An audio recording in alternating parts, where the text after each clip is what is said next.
Online influencer Shola Mos Shogbamimu recently posted on X, and I quote, "I am against the death penalty, but for you, Rupert Lowe, I'll gladly make the exception."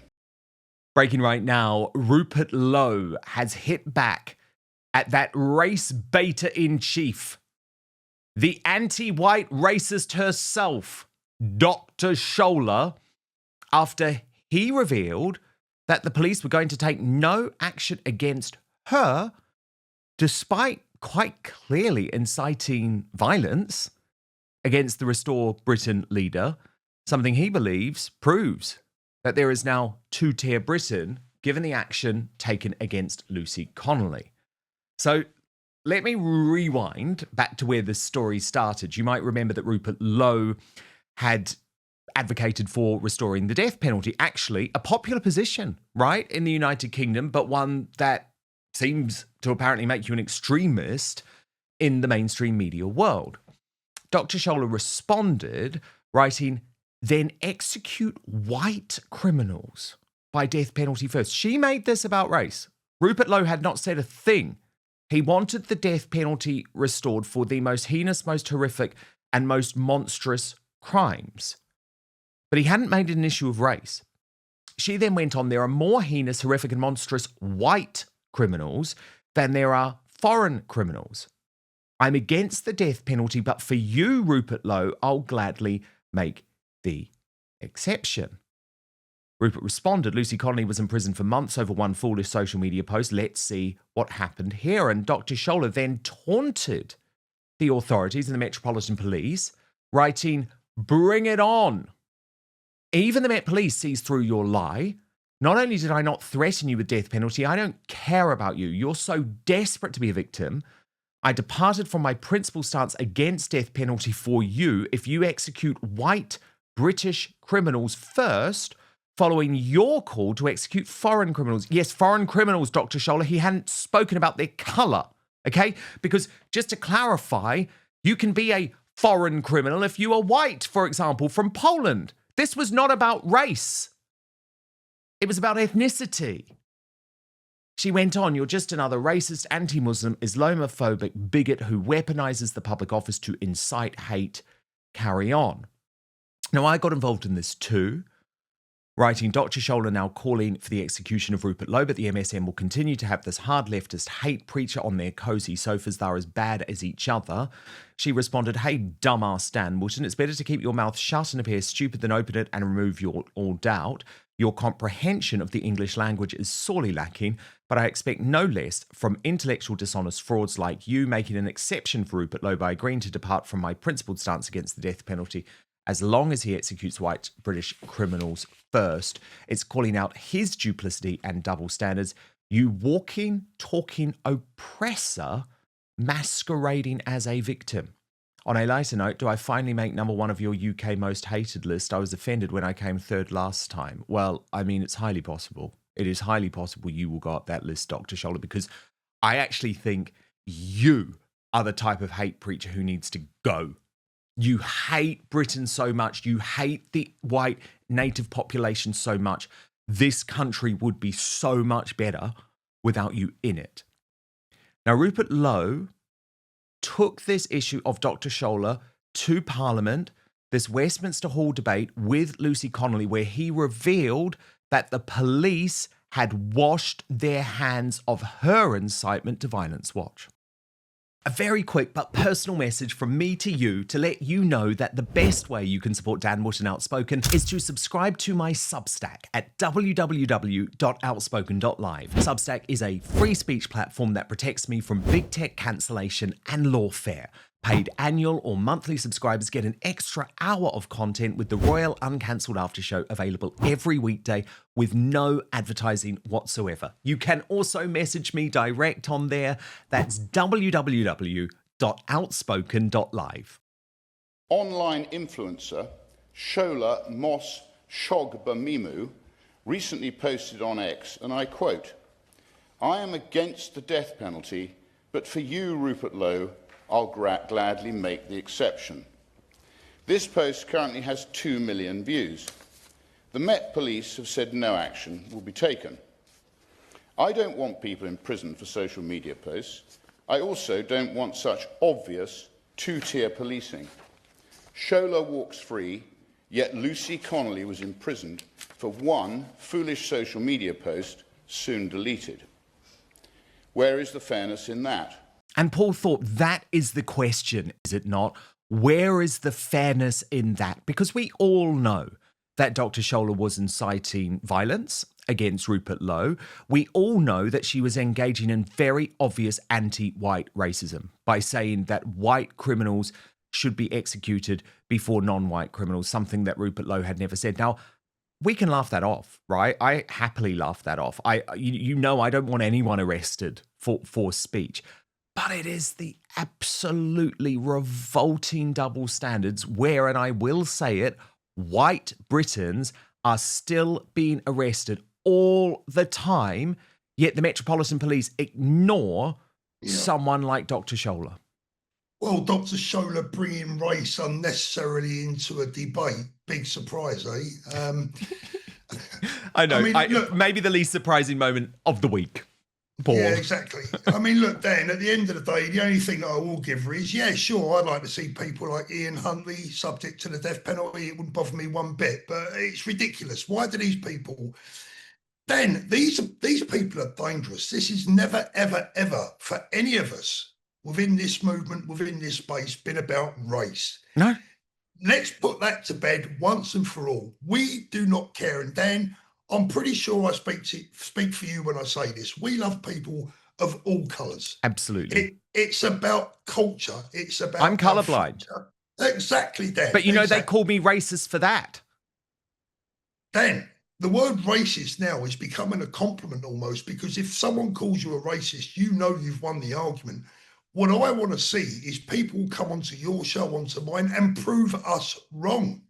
That I can respect. If someone can prove me wrong, then I've learned something. I always say that. I enjoy being proven wrong because then I've learned something. But unfortunately, these people teach us nothing other than intolerance. And is it incitement? Well, I wouldn't want to see her personally go to jail for a comment like that. I personally wouldn't. I totally agree. She is a race baiter. She is a troublemaker. And it is people like this that are causing divide between black and white people who should be brothers and sisters and enjoy our lives together. We make our way in life together. We become all proud of being British under one flag, sharing the same pint on a Friday night and the same football match on a Saturday afternoon. People like Dr. Shola do not want that because there is no money in unification, only division. Oh, yes. I think that's a really important point to make, by the way, Paul. She is on a massive grift. Narinder Kaur is on a massive grift, you know, because Narinder used to say things about Islam, which, you know, even we wouldn't say, but she doesn't anymore because there is a massive grift going on. I refuse to mention her name. She's not worthy of a mention to me personally. Dan, I've never mentioned her and I never will because she is just a grifter, a race-baiting grifter, a religious grifter. And frankly, look, if that's how she earns her money, if that's her shtick, that's her shtick, right? But for me, she's not for me. Rupert Lowe also attacked Reform UK at this debate, Paul. And I do think it's something that is forgotten quite often because remember, this was a debate all about free speech. And you will remember that Reform UK, which claims to be for free speech, did report Rupert Lowe to the police for hurty words in an apparent argument with Zia Youssef. I do wonder if we've forgotten that all too quickly, Paul. Watch. But first, as we get older, you notice it. After a cold, a hard workout, even a long week, recovery just isn't as quick as it used to be, right? That bounce back factor matters. And it turns out the secret isn't luck, it's stem cells, your body's built-in repair crew. With age, that system slows down. Fewer cells, weaker signals, slower recovery. That's exactly why Qualia created Qualia Stem Cell. Think of it this way.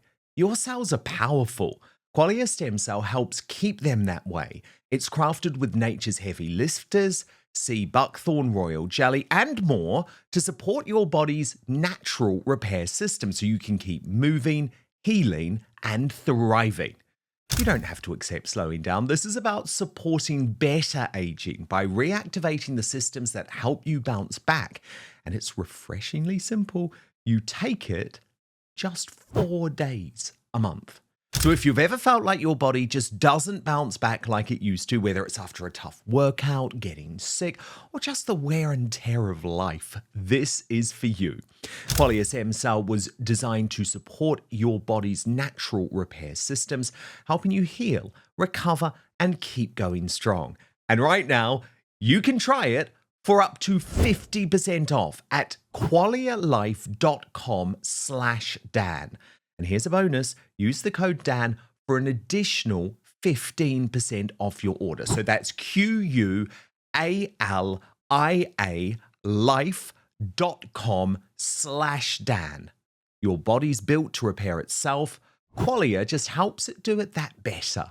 And a big thanks, by the way, to Qualia for sponsoring this episode of Outspoken. But now, back to the show. Personal experience.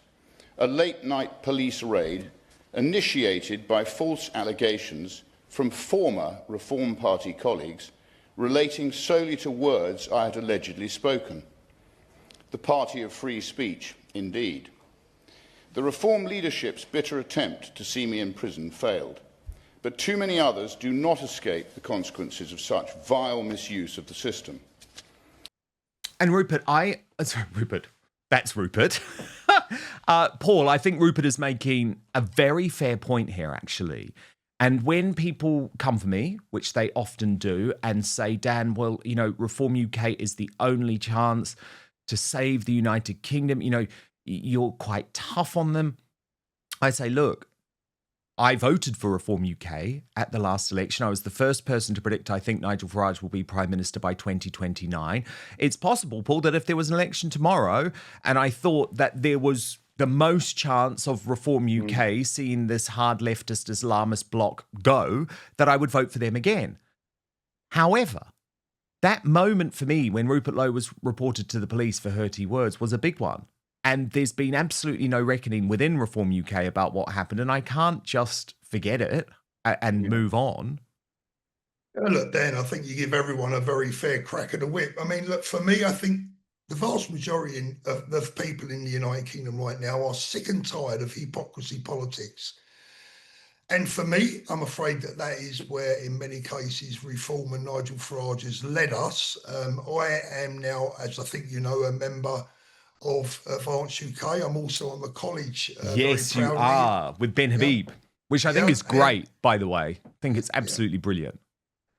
Ben, for me, is the man that gives the people what they need. I think Nigel and his team missed the biggest trick in the book by, basically removing or making Ben and one or two other people unwelcome within the party. Together, united, they could have stormed this country politically like never before.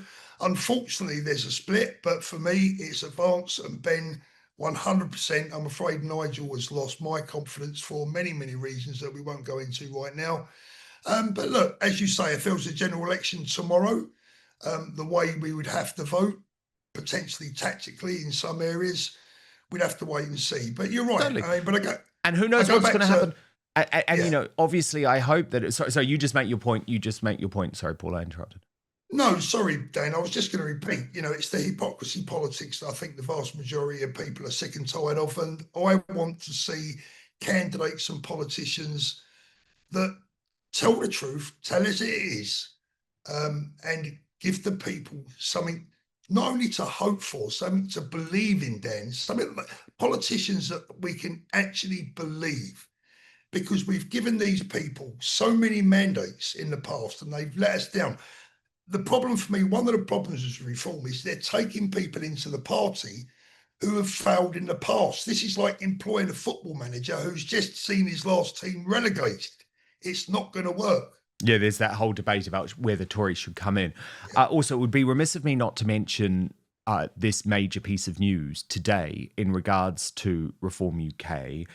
Nathan Gill, who was the party's former leader in Wales, jailed for taking bribes for pro-Russia speeches. Police say he received at least £40,000. He's gone to jail. I mean, this is an extraordinary sentence to me, Paul. 10.5 years. I mean, I'm not a supporter of that. I think that is absolutely nuts. And I definitely do believe this is the judicial system weaponizing themselves against Reform UK in the same way we have seen the judicial system weaponizing themselves against Tommy Robinson for years. However, that said, let's just take it as read that this guy is indeed guilty. It very much feels ironic to me that, you know, Rupert Lowe was such an issue. Do you know what I mean? I do, Dan. I do indeed. I mean, it's a very serious charge. We'll have to see how it comes out in the wash, and I'm sure there will be a lot more to come out about this. Indeed there will.